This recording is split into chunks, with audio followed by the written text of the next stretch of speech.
Hello, Hey, welcome, everybody. Hi, everyone. welcome to Bring on the Sabbath. Yes, welcome. We've everybody. missed you all these weeks. And we've missed you too, Jeff. Yes, it's been a Yes, we're glad to see you back, Jeff. I was in Alabama. Some of y'all who watched the last time would know that my mom had surgery the night of the last spots, and she I only had a 50% chance of making it, and she's still here, and she's in the ICU in Alabama. So I spent a couple of weeks with her there. I'll be going back later on, and just thank everybody for the prayers and support for that. Well, we're glad to have you back. Oh yeah, it's good to be back home. We missed you. You know, but again, it was nice being with family during this tough time. Sure. Sure. Yeah. Awesome. Well, So we are now the second Sabbath towards Pentecost, right? All right. Yes. Yeah, Yes. we're counting into the weeks already, and unleavened bread is over with. So, yeah, I know. Hopefully we've learned some good lessons through that. yeah. Well, we'll talk about that maybe a So little bit more. you're I hope going so. to talk about that later, We'll right? talk Oh, about okay. that later. Yeah, That'd be good. Maybe some lessons we've learned. Mm-hmm. At least Yeah, it's lessons great to I've be learned. Yeah, I'm gonna share this right here amongst the people on Facebook. If you're still a part of Facebook, I think some people dropped out this past week. That's all right. But if you're on Facebook, share with your friends this if you could. I need to get on Our webcast, we always appreciate it when you share, and that's what I'm gonna do right now. Share on my timeline and share on some other people's timeline.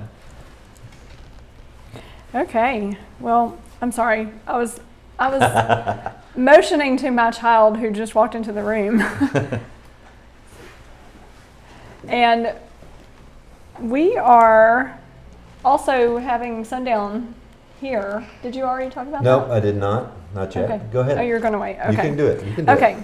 So we have a lot of people on the web right now with us. it. Okay. And they are all so happy to have us back. So I'm just going to say that. I'll save my list of people for later when we do our web comments. But Okay. I do want to tell you to join us for our webcast tomorrow. Our services are at 11 a.m. Central Time, of course, and it will be broadcast on all of our CGI channels. And our speaker tomorrow will be Vance Stinson, who has been really busy traveling a lot lately. Yes. Yes. So we're going to be happy to hear from him. I'm sure he'll be glad to be here and be home. He had to go to Louisiana and conduct a funeral today and visitation last night for one of our congregational members over in Shreveport. So we'll look forward to hearing from Vance tomorrow. Yeah, that'll be fun. Yeah, and also just a reminder, we're still celebrating 40 years. Yeah. 40 years. And what is the date again? The date, the actual date? June 20th is what June 20th. that Bob McComb, who's running the slides, has did some his Columbo-like research skills. He was like looking and found You wouldn't even believe how Columbo-like he is, minus the cigar. and found out the date, which is Good. June That's 20th. good. Yeah. And just a reminder to tune in to our second webcast channel tomorrow for services at 10 a.m. Central Time from Medina, Ohio. So you can watch that and then tune right on into Tyler's services right after that. So, Absolutely. And we have our bot schedule. The schedule actually, we only have, we will be back April 20th and 27th.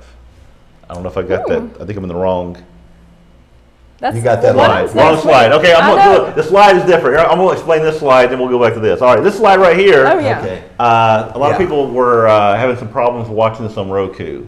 And we had our Roku channel where the company we're using stopped responding to us. So we got a new Roku channel. And so the new Roku channel, to find that, you can just search on Roku for CGI Network. If you type that in, you will find it. It's right there in the religion section. There's also a link on our website that you can click on it.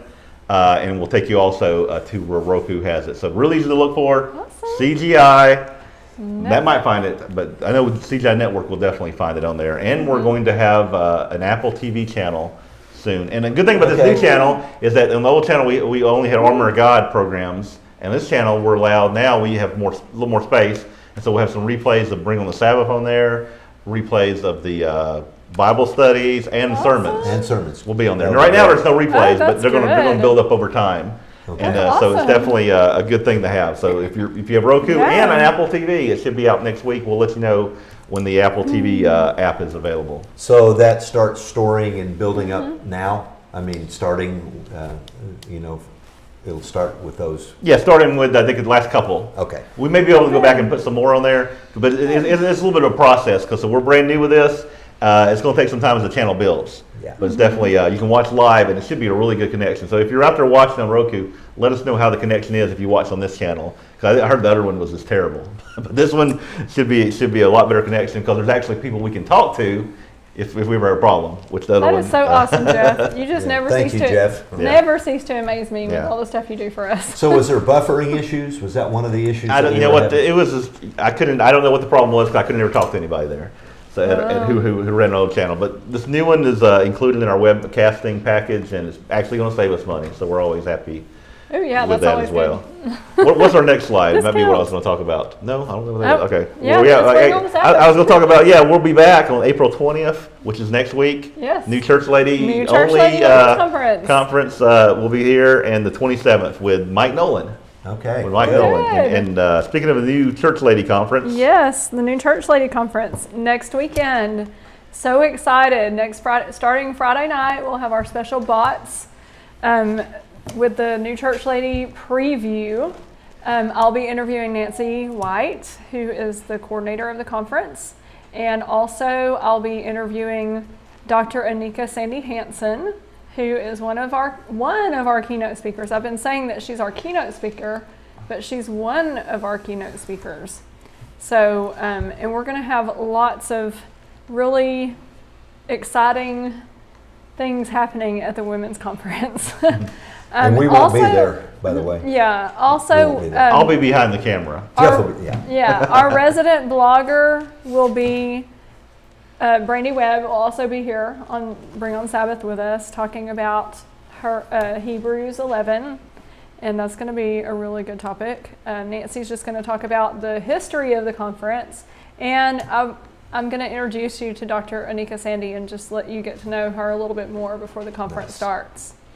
So we have a lot. Nancy has so many good things planned. She's going to give you a rundown of the schedule and when we're going to be actually broadcasting this during the women's conference. And it is going to start on the 21st, which is Sabbath, and it will run through the 22nd around noon. And if you need information or it's not too late to sign up, you can go to the newchurchlady.org website and you can get lots of information there. And this women's conference is co-sponsored by Church of God International, Christian Educational Ministries, and Dynamic Christian Ministries. All right, wonderful. Good. And I'm going to make sure I get the next slide. What's the next slide before I say something? All right, here we go. All right, the book of Hebrews. Adrian Davis has started a new Bible study, which you can watch the first one. If you have the Roku channel, you can watch the first one on the Roku channel.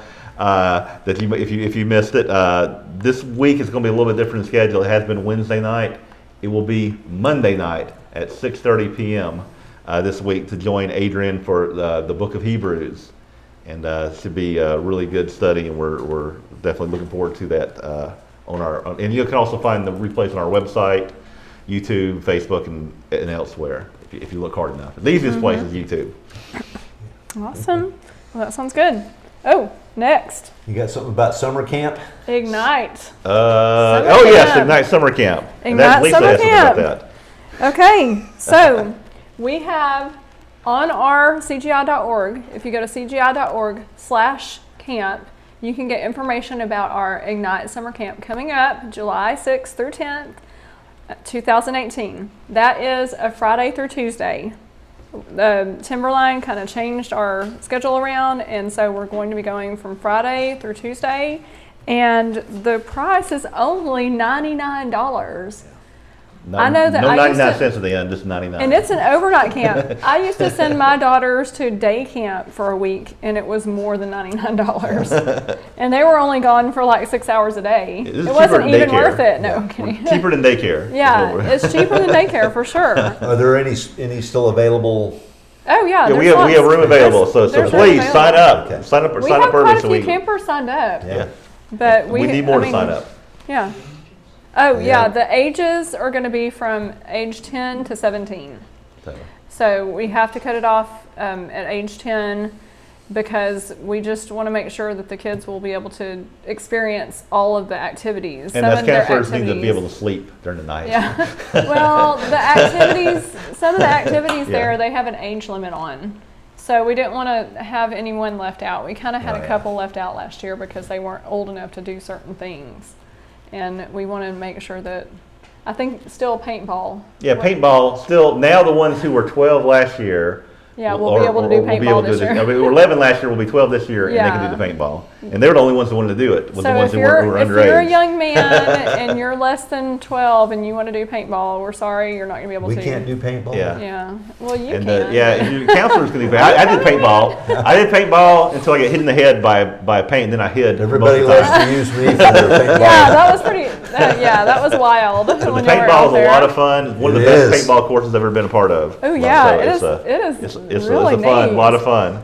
It's in So- the woods. There's like lots of trees to hide behind. It's fun to watch it too. I mean, I would never get in there, but it was so fun to watch. So It's fun until you get hit with a paintball, and then you have to stop. yeah, and you have to Oh. come out. I know the kids hated that. Yeah. They're like, man.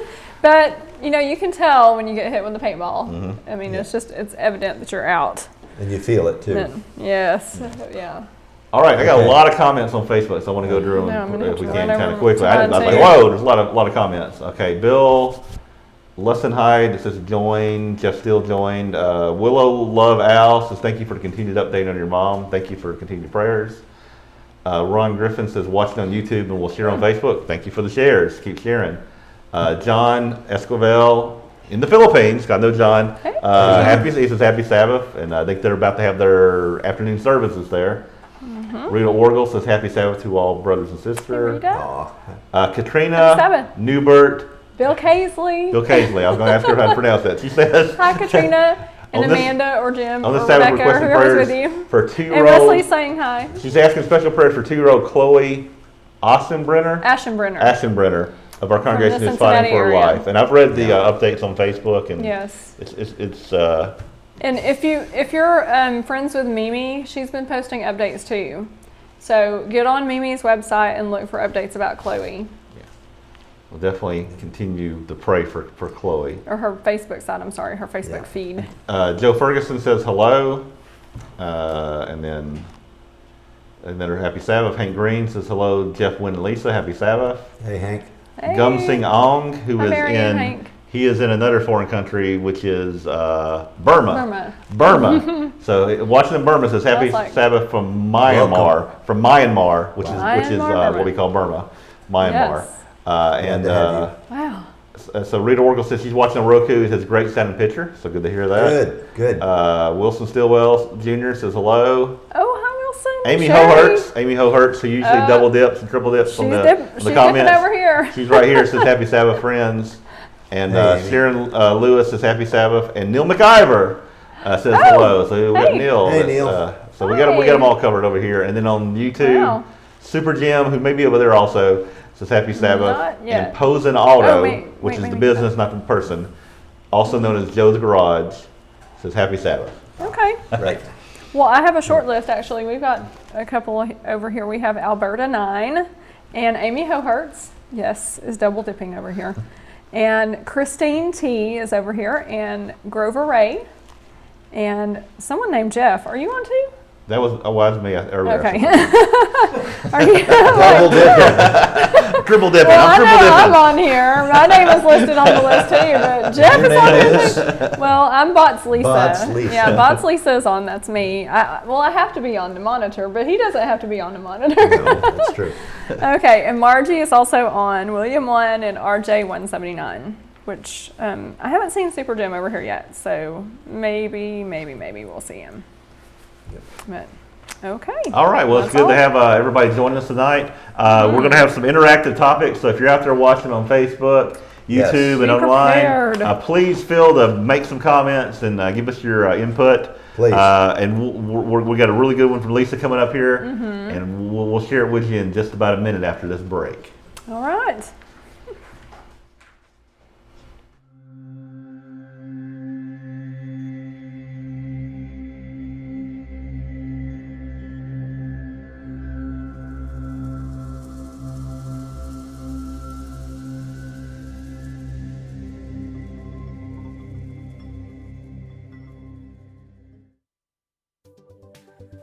Hi, we'd like to offer you some free literature on today's program. We want to offer you, have the Old Testament dietary laws been abolished? Are the clean, unclean laws God gave to ancient Israel enforced today? Were they given to the Hebrews only, or did God give them for the benefit of all mankind? Get this pamphlet to learn more. We also want to offer you why we keep the law. But if you want to enter into life, keep the commandments. Matthew 19, verse 17. Please get both of these pamphlets and learn more about this interesting subject. To get both of these items, all you need to do is call toll-free 1-888-578-8791. That's 1-888-578-8791, or visit our website, www.cgi.org. That's www.cgi.org.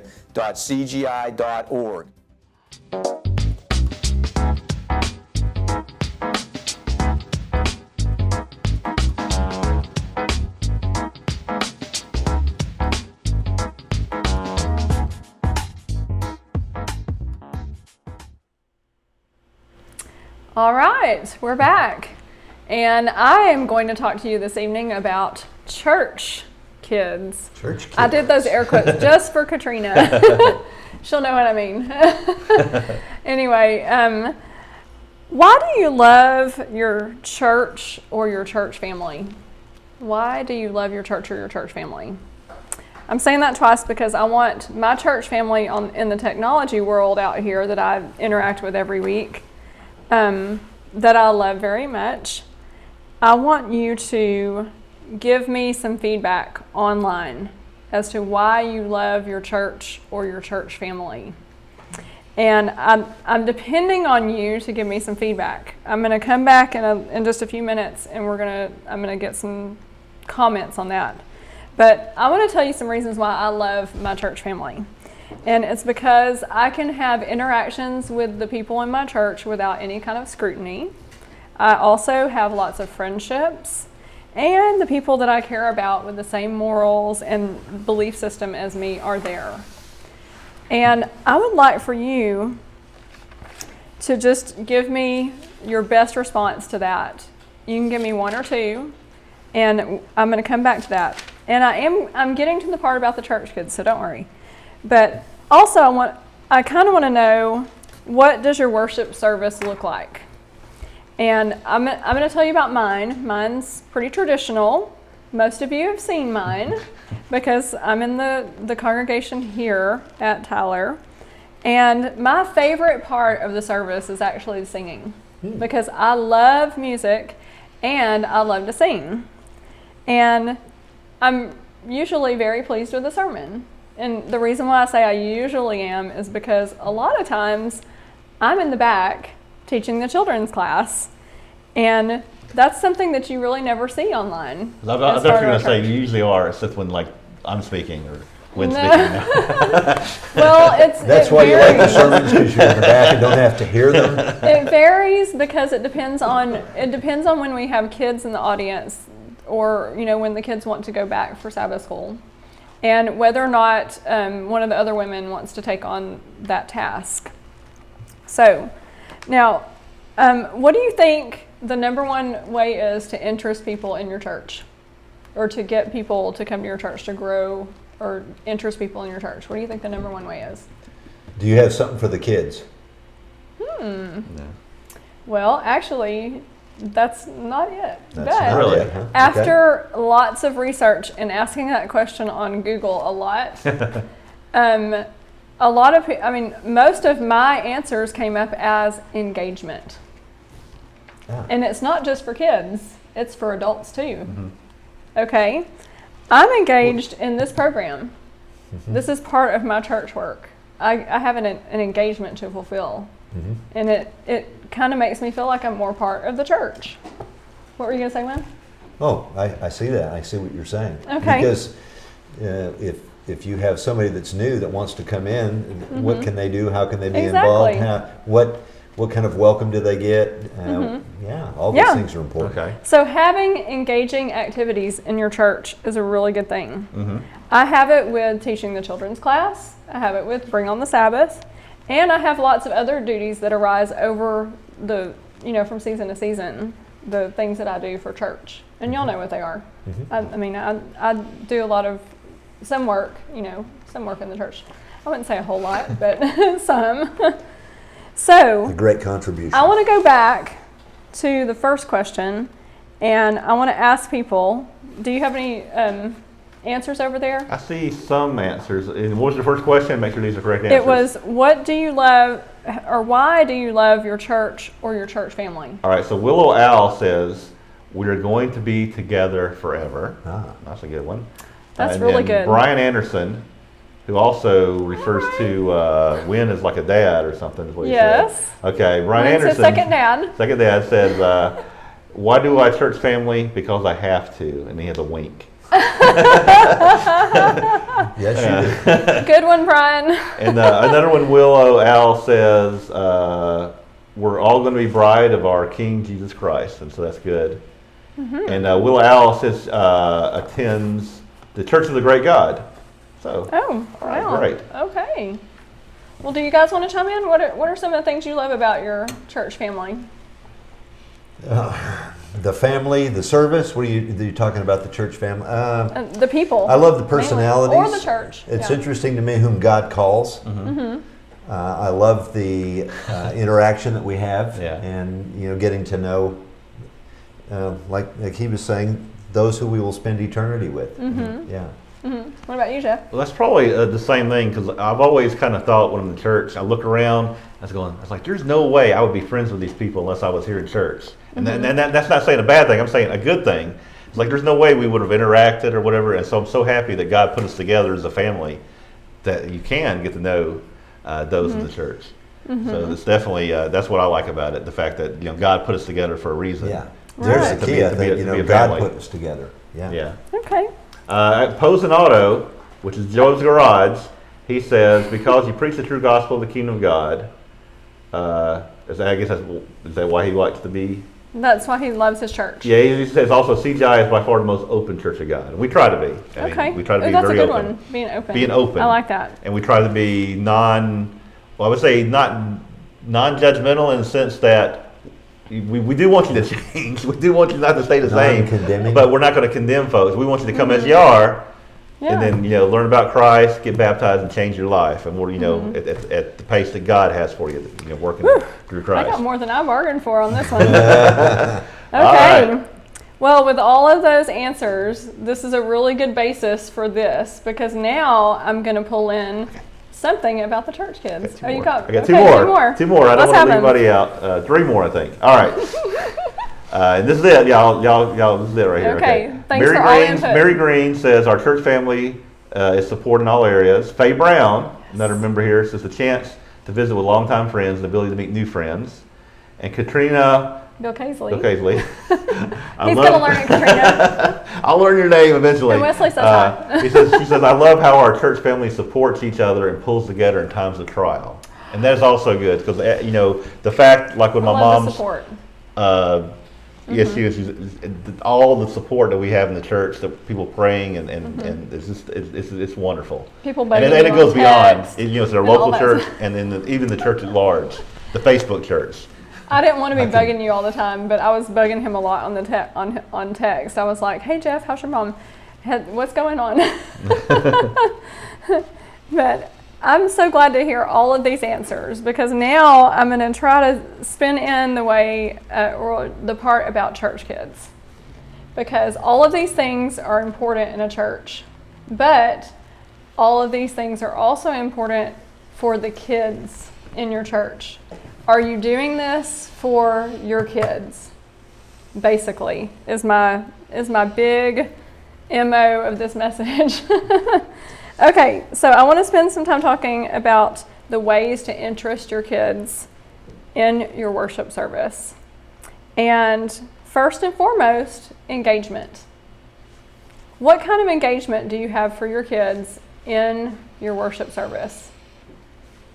Because We are told in Proverbs 22:6, train up a child in the way that he should go, and when he's old, he will not depart from it.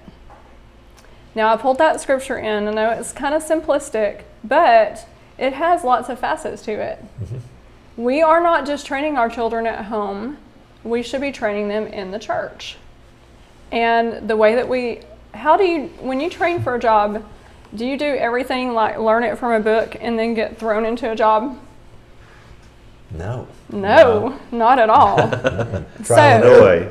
So what happens is you get some hands-on training. So are we doing that for our kids? And how are we doing it? Well, examples? Some of the things that I want to talk to you about. Well, it starts with kids class. It really does. And hopefully your kids graduate to an older class where they learn to, find verses in the Bible, and where they find, my daughter is actually presenting topics to other teens, and I think that's great.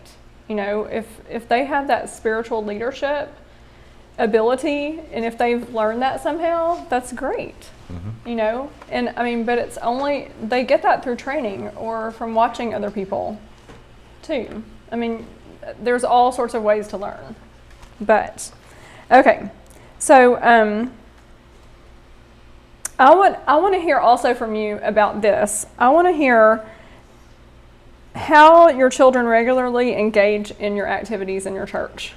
What are some of the things that your children do? Let's have a comparison. But our services, our particular type of services, our traditional services, there's not a lot of room for children to actually serve in that type of service. So on the side, every month, that we always talk about it here, our Praise, Education, and Prayer, our family PEP. We actually created a service so that our kids can be involved. And when they can have those moments to have engagement in church services, it just brings them that much closer to wanting to stay with us and continue on in our church. Everybody in agreement there with that? Engaged, involved. Right? Yeah, getting them involved. Because it works for kids. Ownership, taking ownership. Yeah, the engagement works. Right. It really helps them feel like they are part of what we're doing. And the comments we're looking for right now is what in your local church do you have the children do to be engaged in the church? Yes. And I have a couple of comments that I won't get to read from Amy Hohertz and John Esquivel about why they love their church. Mm-hmm. So maybe y'all can write what y'all are doing in your church, especially the Philippines. There's quite a bit of involvement there. Let us know what you're doing to involve the children there. That's why I want to give you this, because I know there's people from different cultures that handle services different ways. And I just want to hear, what everyone has to say about how they involve their children in church. And I think that the kids really need to feel like they're part of it, because they also need to feel loved, just like the love that we have for our church family. They need to feel accepted and they need to feel valued. And that's one way that they can. And that's one way that that they won't walk away and go and try to find that feeling somewhere else. Because I was dealing with my teenage daughter this week, and she had this situation come up, and her thoughts about the situation were based purely on feelings alone. And most teenagers are like that. There's a lot of hormones, there's a lot of emotion, especially girls, because I have 2 girls and they're teenagers. But we had to sit down and separate the feelings that were attached to the actual reality of the situation. But with a kid, they don't always do that. And you have to be the guide, the person who guides them through that. So this is what we expect, what we have to expect from kids. And also they're not all spiritually mature. Now, that's not a blanket statement, because I know there are some kids out there that are, have more maturity in spiritual matters, and especially older teenagers. So I'm not trying to blanket anyone's kid saying you're not spiritually immature or you're spiritually immature or anything like that. But so to deal with that, with this whole thing, there's this interesting concept that I came across. It's called situational relevance. Now, situational relevance. I'll give you an example. You're driving in your car down the road and you hear a car ad. And when the car ad goes, you're driving in your car and it's fine. And so you're not even paying attention to the car ad.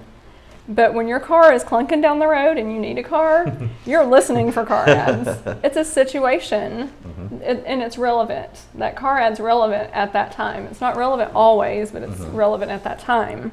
And that's what we have to do with kids. We have to find that situational relevance in church too.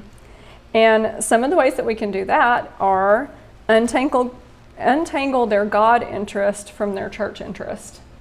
Sit down with them and have a conversation about what their interest is in God, actually, and then also what their interest is in the church. Because sometimes their God interest may be more church interest, and you may not recognize it as much. So that's one way you can see what the relevant situation, the situational relevance is. Also, if you have younger kids, you can implement a scheduled family spiritual development time. And you can do this weekly or, as often as you can, because it will also get your kids grounded spiritually. Also, a good thing to do, especially if you feel like your kids are kind of stepping away, or their minds are kind of not in the spiritual realm so much.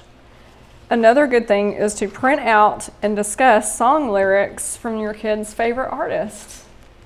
If you can go through that with them and sit down and talk about it. You're grimacing, Lynn. What's going on? I'm trying to figure that one out. Maybe Christian artists. Well, music? not Or necessarily any music, Christian. okay. If your kids, whatever your kids are listening to, especially if it's not Christian. Okay. Yeah, then you want to go If through it. it's not Christian, if you're not listening to, my kids listen to Christian music pretty much 24/7 because that's pretty much all we have on.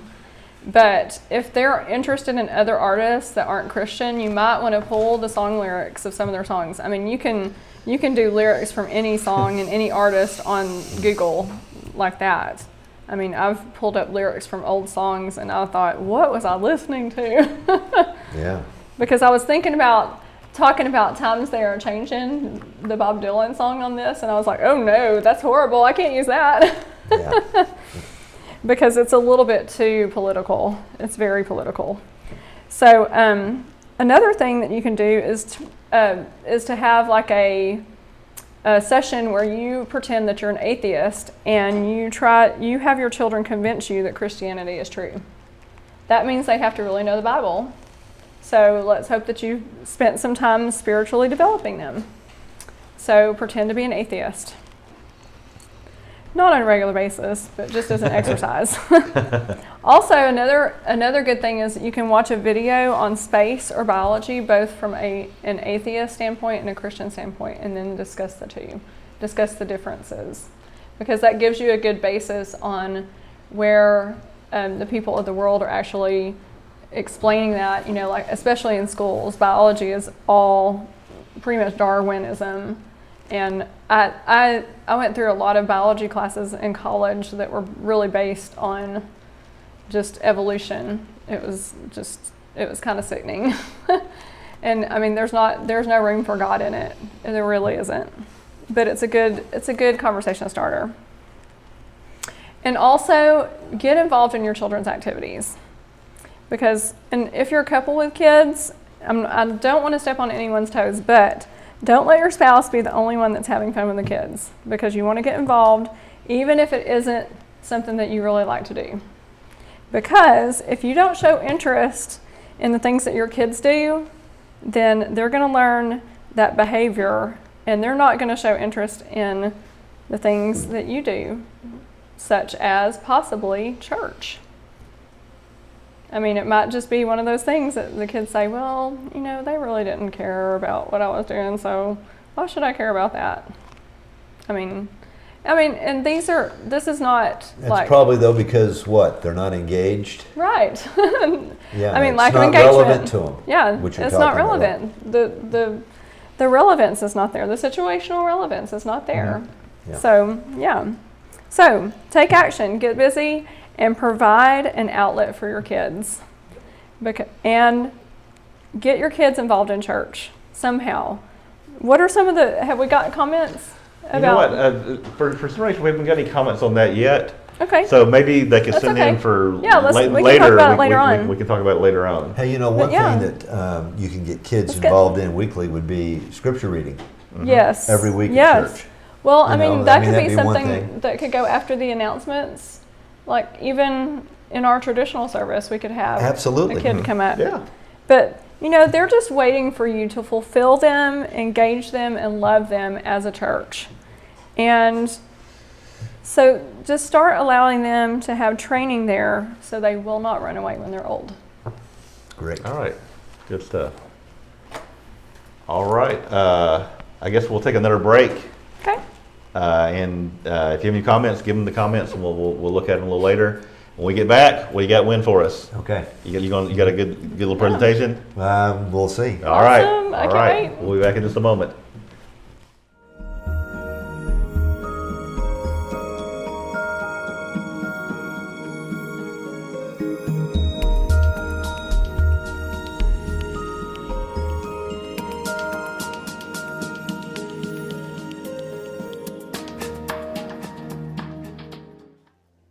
The Bible tells us that we should not forsake the assembling of ourselves together, but some people can't always attend worship service on a regular basis.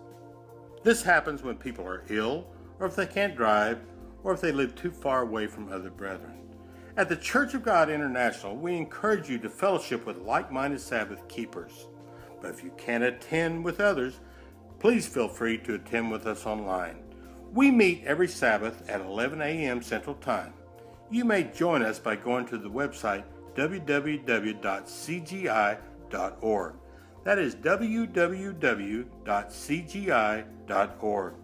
Experience the love of our Sabbath services. You will hear God's words explained. You will hear music that praises our Heavenly Father and His Son, Jesus Christ. Don't miss out on this opportunity to keep God's Sabbath in a joyful manner.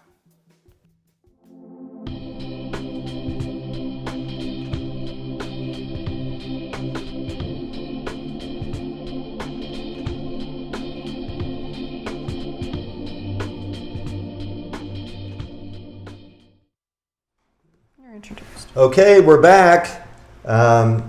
Happy Sabbath, everybody, and I'm really thrilled to be back on Oh, yeah. Bring on the Sabbath. It's been, actually, this is my first endeavor back to do anything officially like this since my accident, since my fall in It's been, November. how long has it been since your accident now? November the 1st. November 1st. That's like Wow. 6 months? 6 months. Or close Yeah. to it, yeah. So, Anyway, But you're I may be rusty. Looking good. Looking I good. may be rusty. Looking good. yeah, well, you had a chance to peek in with us when Stephen Glover was Yeah, here. I did. Yes, I did. Yeah. Last time we were here. That's how we got Right on. back. That's how we Yeah. got back. Yes. So we are about 1 week past unleavened bread, and Passover is just completed. And I thought tonight, I just wanted to talk a little bit about, before we leave these days of unleavened bread, before we move forward, towards Pentecost, that it might be helpful if we all, and again, like Lisa was mentioning, this is, wanting your feedback, your input on this. It might be helpful if we all shared some of the personal thoughts and observations on what was special to us this year during these days. So I have some things I want to share. So maybe it's too early to ask you guys anything special that stuck with you, or anything that was very moving to you during these days. Well, I thought it was the whole situation with Jeff's mom. I hate to steal Jeff's thunder with his Yeah. mom, but I mean, I'm pretty sure that that's probably on his mind too, because the whole week he was consumed with that. Sure. And I was kind of consumed with it myself. I mean, every night I have my little process of doing things. Well, I added a process in there Yeah. by just going online and checking Facebook to see if there was an update. Okay. And, and just spending that time also specifically in prayer for Wilma, because I was just, Yeah. I don't know her very well, and other than just seeing her here in our audience on the show and, saying hello to her and everything. Sure. But it was amazing to watch the progress go through that week. Okay. And That's that was good. really moving. Over in the book of James, it would be, I think, remiss for all of us if we came through these days and we just moved past them without learning some lessons, without personally experiencing some thoughts and some prayer time and changes, recognizing some of the things that we need to change in our lives. It tells us in James chapter 1, verse 22 and 23, it says, "But be you doers of the word and not hearers only." And I think, sometimes we maybe have a little bit of a problem. We can do that. We can hear it. It says that we're to be doers, not just hearers only, and that we can deceive our own selves. And if we're careful, I think we can really miss out on the opportunities, to me, of what is the most monumental event that ever happened in the history of mankind, which was the death of Jesus Christ and his resurrection. I mean, that was the event of the world. Yeah. And Of so all time. anyway, and then in verse 23 says, "For if any be a hearer of the word and not a doer, he is likened to a man beholding his natural face in a glass. For behold, he beholds himself and goes his way, and straightway forgets what manner of man he is." So I guess that's the scriptural warning that we have. Let's not do that. Let's not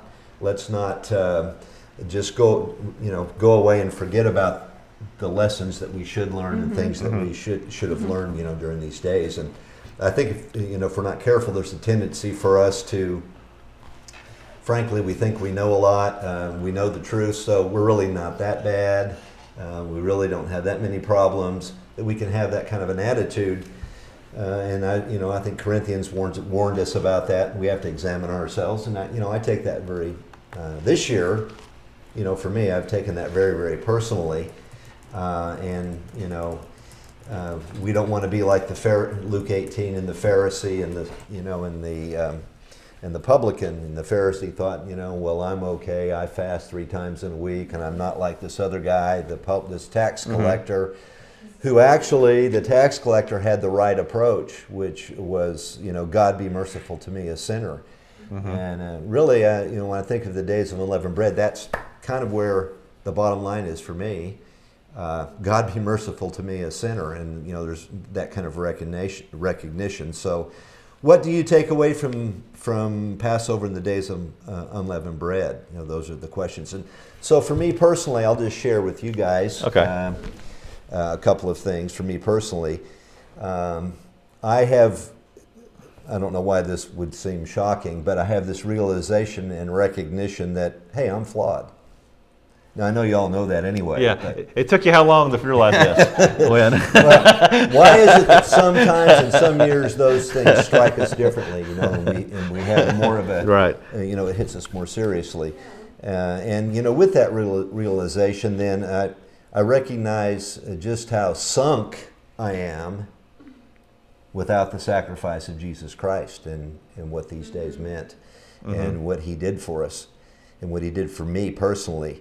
And frankly, I guess the other realization for me during these days of unleavened bread has been, I'm really quite sad at my shortcomings. Do we ever look at it? For me, it's just like, really? And I feel sad. And don't we all kind of, I think if we really recognize it, we feel sad about our shortcomings. And why? Because we don't want to let God down, right? And when we have our shortcomings, we Absolutely. do. And we don't want to disappoint him. And we're disappointed in ourselves, and we're also disappointing him. And we should feel that way. I think that's the way that we should feel and be. And we all ask the question, I think I do, how well are we representing God in our lives? Whether it be with our families, whether it be with each other, whether it be with the people we work with. So seeing how... I had that moment during the days of unleavened bread. Did you? Yeah. Yeah. Well, I think that's what these days are for us to recognize those things, you know, and take a look at ourselves. And so seeing how flawed, go ahead, Jeff. You had I was going to say, Yeah. I was going to put in what I kind of learned from these days. Yeah, So great. like I said, it was a little bit different where I was at the hospital the entire time. And again, probably in a place where it was really hard to find unliving things. And I was able to get those things. But I spent a lot of times in the room thinking, and then I would take walks around the hospital. And I would be thinking about, you know, what's really important in life. Because you're in a place, I mean, in the hospital where my mom was, there was one night where a friend of hers, he was in the room across, and he coded 3 times, and then he passed away. And there was a friend that was, you know, of my parents for years. Wow. And then you start thinking about what's important, and so what important is Christ in our life. Right. And you know, and the leaven stuff, all that sin, all that stuff, that's not important. You know, Christ in our life is important. So that's what I got out of it. Really, I mean, in a different situation. I've never been in a situation in that place keeping unleavened bread. Actually, I kept unleavened bread before, like once in Disney World, which is the worst place to keep it. And I don't know if I learned much Did there. you find anything unleavened? Whoa. Yeah, I did actually. But that's just kind of what I took from it, is just being in that different situation and being around, you know, people. Some of the most important things in life, you know, you start thinking about that. Sure. Yeah. Well, you know, recognizing for me, you know, how flawed I am as an individual, and you know, if we think we're perfect, we certainly have a long way to go. Our whole lives are the purpose is so that we can, you know, learn to follow and you know, be more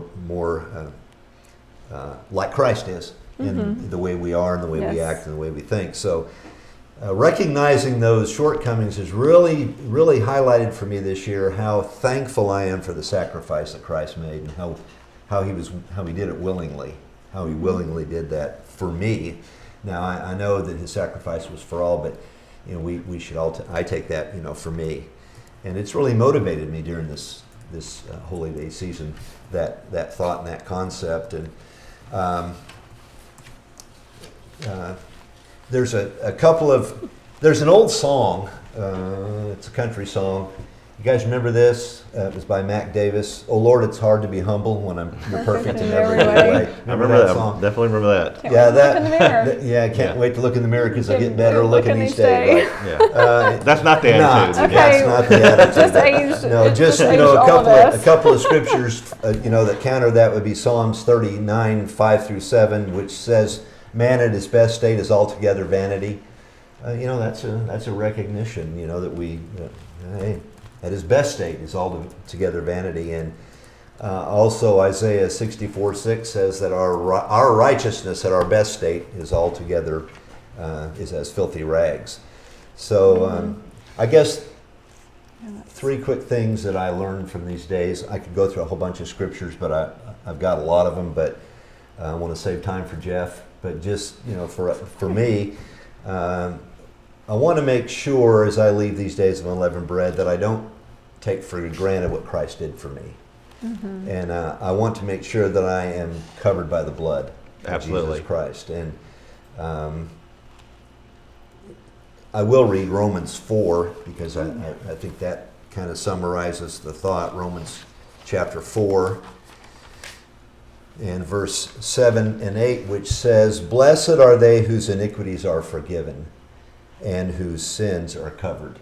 And boy, that is, blessed is the man to whom the Eternal does not impute sin.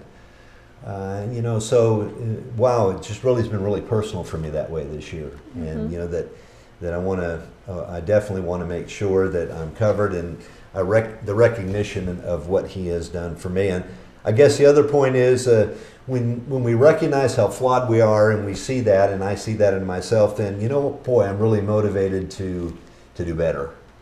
And I think that's another point that we have, you know, during these days of unleavened bread, and what we're looking for, to have more of his righteousness in me, and I'm determined to make better choices and better decisions on that. And there's a really good chapter in 2 Corinthians chapter 7, and it's verses 9 through 11, and I won't go through all that, but really those verses give us, when you truly repent, there are things that happen and steps that you take.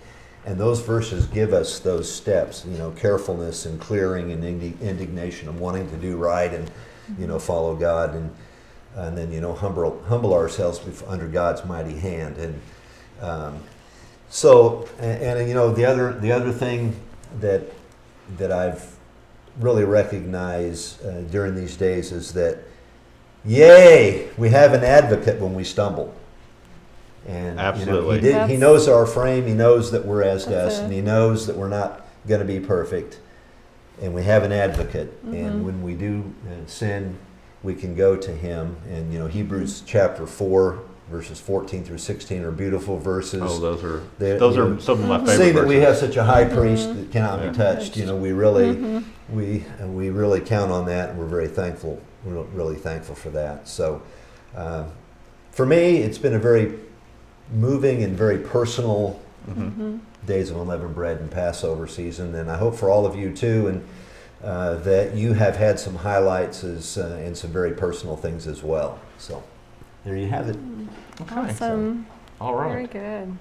I don't see any We should have something about, comments here. at least until Pentecost, we should have reminders of that.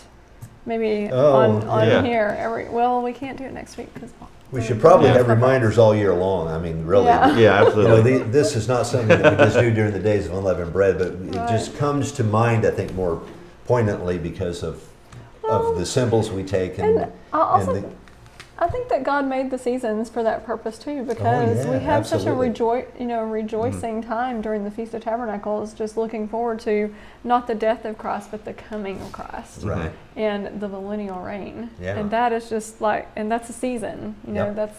so there's two definite seasons here going on. It's the seasons. I believe the seasons are the spring holy days, and then we go to the falls. All teaching tools, and we learn by repetition, right? Teacher, don't we learn by Absolutely. repetition? They should do more of it in schools. I've been watching them and it's just not happening very much. God's smart. He knows Oh, what's yeah. best for us and how to Yeah. we need to go. So. All right. I guess we'll take another break, break. and when we get back, got a few minutes, and we'll go through sign number 5 in the book of John. Oh, Right. Walking on water. You ever tried to walk Walking on water? I tried, didn't never make it. I did that today, actually. It was raining during our car duty. I was walking on some water. All right, we'll be back in just a moment.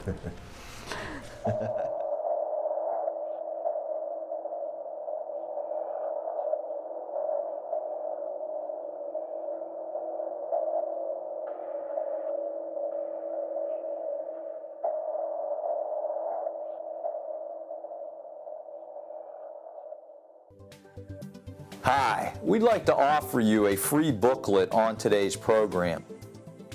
We want to offer you the booklet, Evolution, Fact or Fallacy. No one can deny that our complex universe is an astounding, majestic marvel, but how did it get here? Where did we come from? Does it really matter? Can it be, as so many contend, that this all just happened by some fortuitous cosmic accident?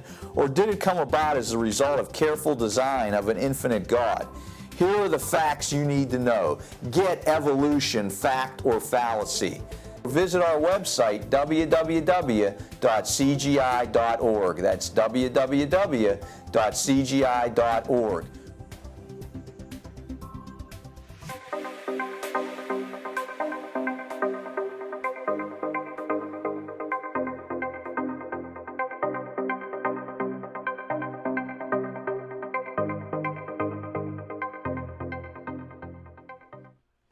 All right, we're back, and we're going to get right into this.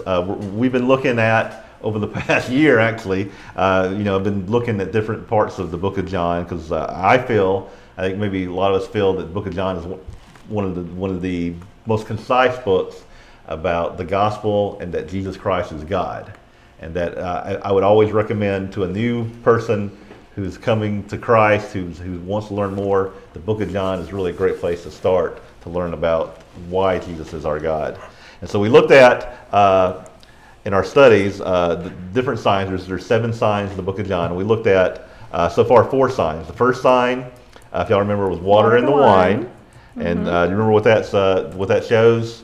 At least from what I got out of it. You probably don't. But It's been so long. I'm just like, he's the creator. For the way I say it, it may say something else. Oh yeah, creator. The water and wine shows that he's our creator because he was able to turn the water into wine. He healed the nobleman's son, and so he's our healer. Sign number 3, he healed the man at Bethesda on the Sabbath. And we went into the details about that. When you go into the details and what's going on, it shows that he's our judge because he's doing it on the Sabbath, and there's some judgment made in there if you look at the details on there. Right. So sign number 4, which was right before unleavened bread, we talked about that Jesus fed the multitude. Yes. And Christ is our provider, and which is really good. You know, talk about unleavened bread because he's our provider, and that's what we get out of unleavened bread. That more Christ and less us in our life. We actually need His Spirit to change us, and we can get as much of that as we want. Now, the 5th sign we're going to look at is walking on water, and I have a picture of walking on water here. That's a nice suit to be out in the middle of the ocean. So there have been many magicians who have walked on water. I don't know if you've ever seen Chris Angel. He had a show that was, I don't remember what show it was on, one of these cable shows, and he actually walked on water in one of the shows. And they show them like walking on water, like in a swimming pool, and there are people swimming around them and people swimming under them and stuff like that. And so, I've actually seen other magicians who have walked on water. Now, for me, it's obvious you can't walk on water because he wasn't walking on water. He was probably most likely walking on a plexiglass or some kind of support, or maybe something that was the same color as the bottom of the pool, and so it was an optical illusion, right? Chris Angel. He meant he's an illusionist, has no mystical powers. Right. He's walking an illusion.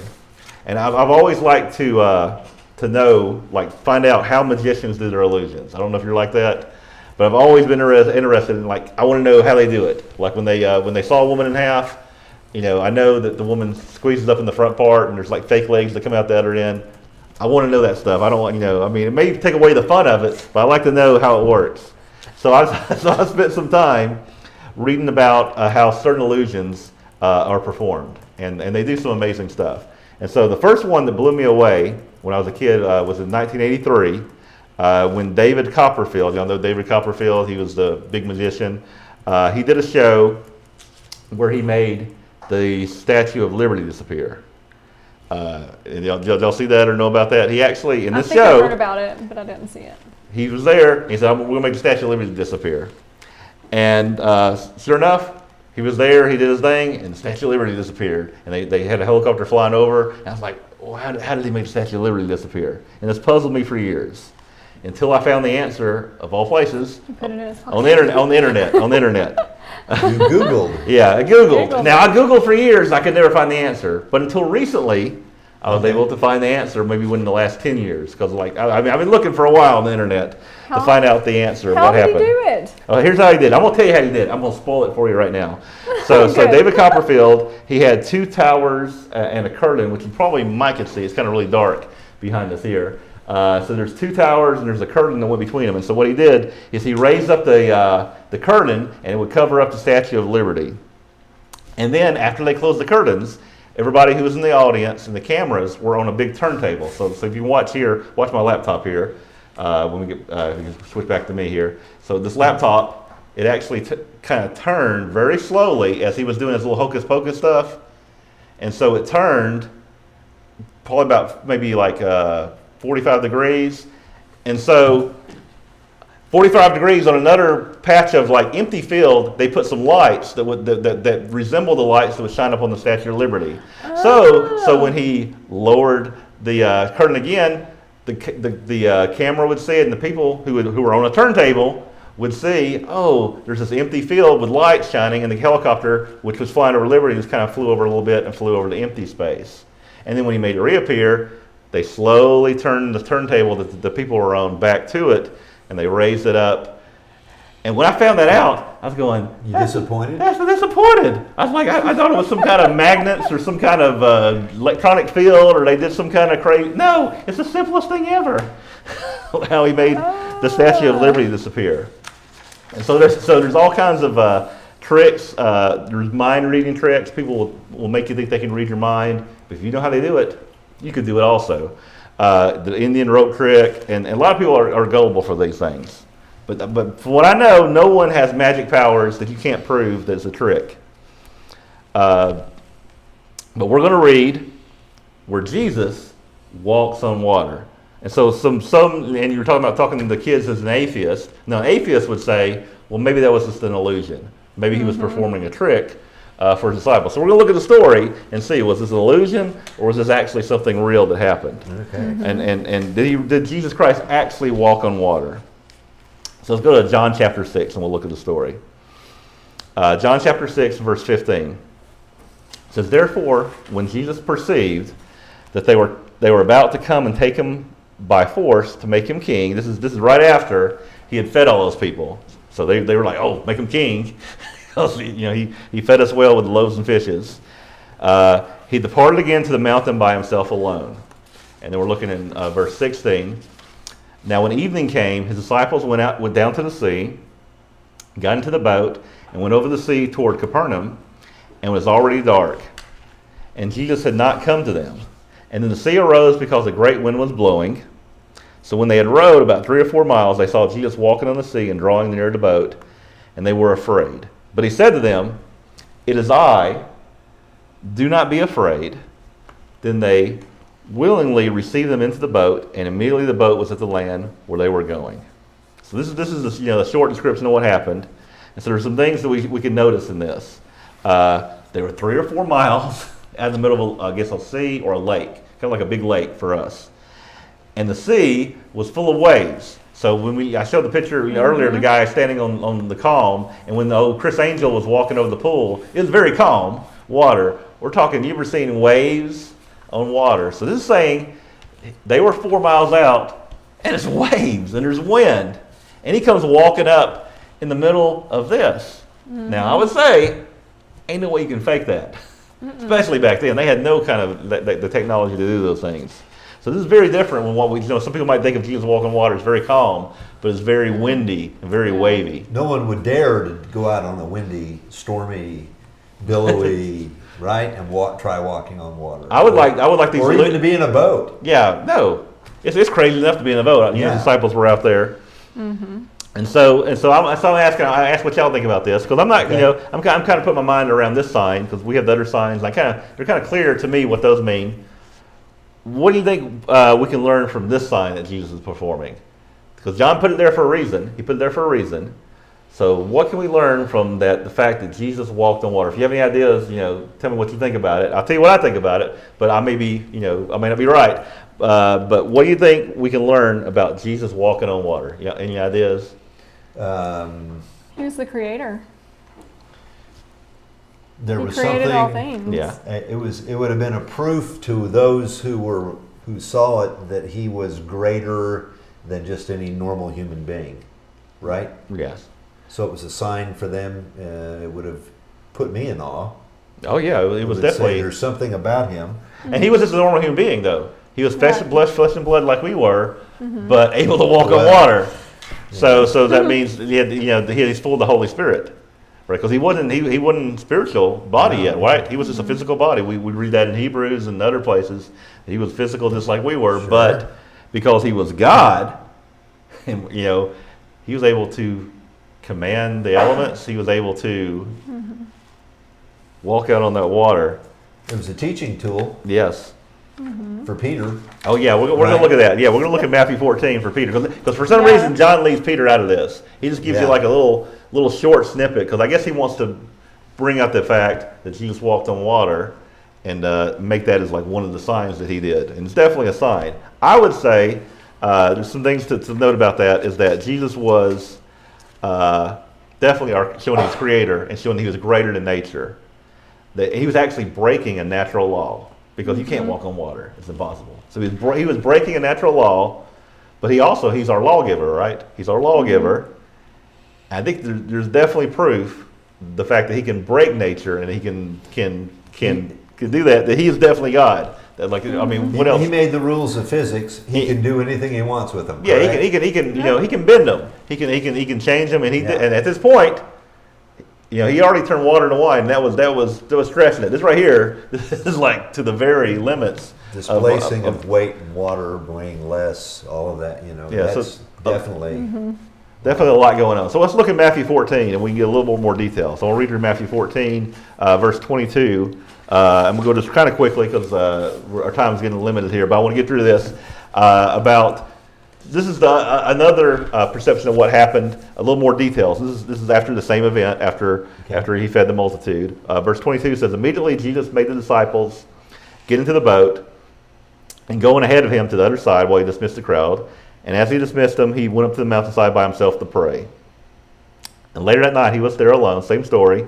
And the boat was already a considerable distance from land, and like we knew from John, 3 or 4 miles, buffeted by waves because the wind was against it. So it says, the sea was tossed up. Another one, this is saying buffeted by waves because the wind was against it. And shortly before dawn, so this gives us more of a time frame. So right before it was going to dawn, Jesus went out to them walking on the lake. And when his disciples saw him walking on the lake, they were terrified. Yeah. Because I think, if I saw somebody walking on water, I think it'd be kind of scary. It's a spirit. Yeah, and they're like, it's a ghost, is what they said. So they must have not recognized who he was. Yeah, I guess probably from a distance. Think about it. It's night and dark and it's rain and wind and you see something coming. That'd be pretty, that'd be They scary. were screaming. But Jesus immediately said to them, which he always does, right? He says, take courage, it is I, don't be afraid. And here we get what you mentioned with Peter. It says, Lord, if it's you, Peter replied, verse 28, tell me to come to you on the water. And in verse 29, he says, come, he said. Then Peter got down out of the boat, walked on the water, and came toward Jesus. But when he saw the wind, Peter, he was afraid, beginning to sink, cried out, Lord, save me. Now, I've heard many sermons about this. And usually the sermons that people have given about these verses, is they make usually one point. And it's a good point, is that he takes his eyes off of Jesus and he starts to sink. And so a lot of the points of these sermons I've heard is keep your eyes on Jesus and you won't sink, keep your faith in him. And that's what, we can learn from that. We also learned that Peter wasn't doing it without Christ. It was only Christ who was able to do it. In verse 31, immediately Jesus reached out his hand and caught him. He says, you have a little faith, he said. Why did you doubt? And when they climbed into the boat, the wind died down, and then those who were in the boat worshipped him. So this is a little bit different from what we got in John. It says they worshipped him, saying, truly, you are the Son of God. So when you take this and you put this together with John, I think we get a little bit more facts. And so I would say perhaps, and maybe people have ideas, that Jesus was showing that his faith was ultimate, was infinite, right? Because when he said, you're a little faith, you can't walk on water. Jesus was showing, I got perfect faith. Mm-hmm. Yeah, and so that to me, that's maybe what he's kind of showing. I have perfect faith, but I'm God. He's the one that spoke the words, and the earth was formed, and the universe came into existence. That takes a lot of faith to be able to do that. And so his faith was infinite. I mean, I don't know, what do you think about that? If that, or some other things we get from this. It's interesting to me that, Peter says, and when Peter came down out of the ship, he did walk on the water. Mm-hmm. He did walk on the water. Yeah, Peter walked on there for a while until he took his eyes off Christ. He doubted. The wind, the boisterous, and he's like, I can't do this. There's no way I can do this. And so he couldn't. Isn't it just like our lives, though, that we only have those little snippets of perfect faith, like where we're really trusting? It's like such an example of our lives. Yeah. Yeah, I think we're no different from Peter. We probably don't have the faith that Christ had, because Christ has perfect faith, and Peter's was wavering at this point. Yeah, I think it was prove the completeness of God, of Jesus Christ. Yeah. He doesn't want us to walk on water. No, I don't think that's the key. No, we're not. If you got to walk on water to be in the kingdom, well, we're not going to make it.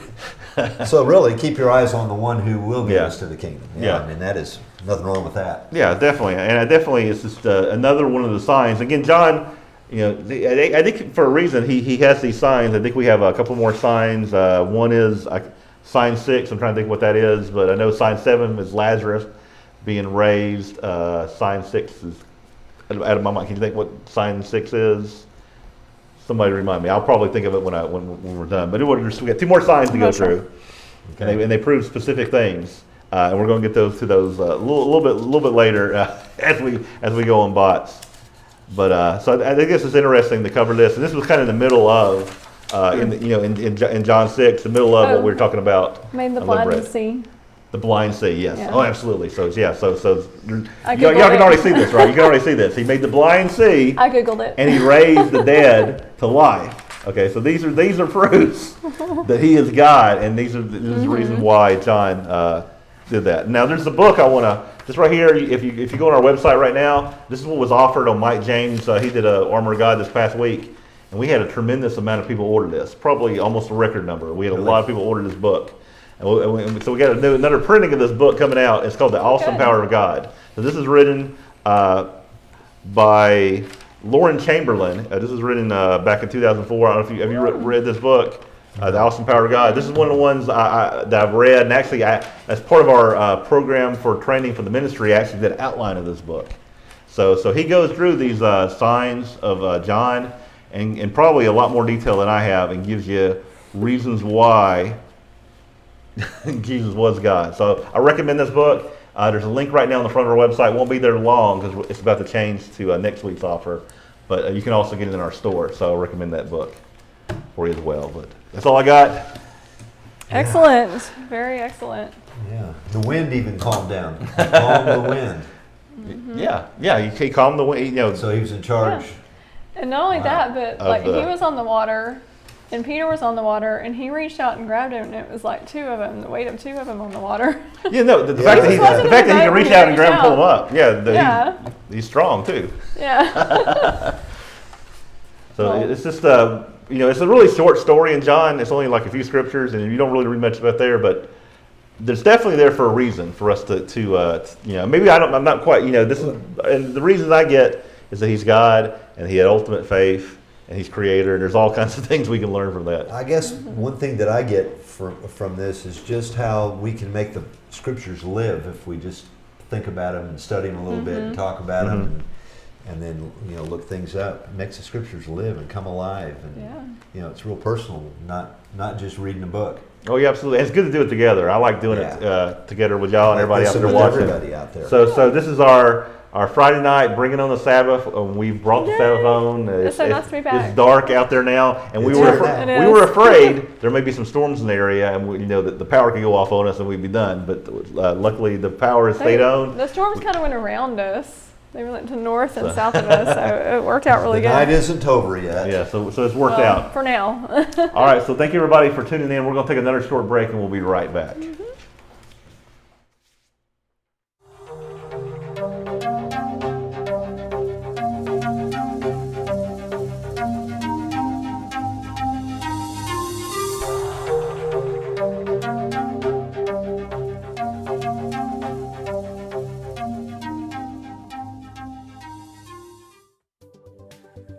We'd like to offer you 2 booklets on today's program. We'd like to offer you the pamphlet, Did the Apostolic Church Observe the Sabbath and Holy Days? Yes, they did. Get this pamphlet and find the proof. We also want to offer you The Great Day of the Lord, a study of the book of Joel. This will give you detailed information on what the Day of the Lord is. To get both of these items free of charge, all you need to do is call toll-free 1-888-578-8791. That's 1-888-578-8791. Or you can order by visiting our website, www.cgi.org. That's www.cgi.org.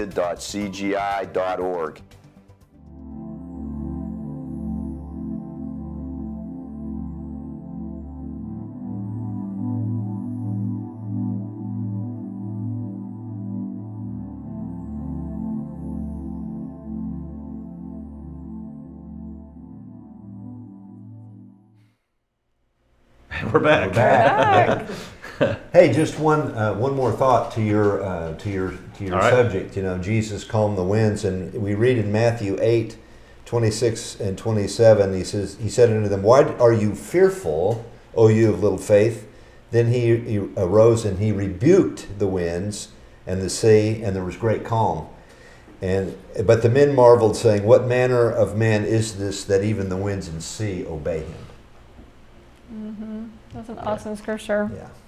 Well, we want to thank you for joining us this week.